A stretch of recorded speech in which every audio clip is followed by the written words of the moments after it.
Everyone, स्वागत है आप सभी का मेरे यूट्यूब चैनल निकी की दुनिया में। तो आप सभी सबसे पहले मेरे वीडियो को लाइक कमेंट कीजिएगा और चैनल पर नए हो तो सब्सक्राइब ज़रूर कीजिएगा।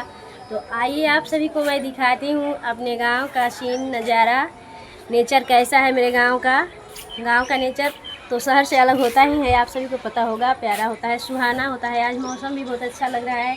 अभी कुछ देर पहले बारिश होकर छूटा है तो बहुत मौसम सुहाना सुहाना हो रहा है।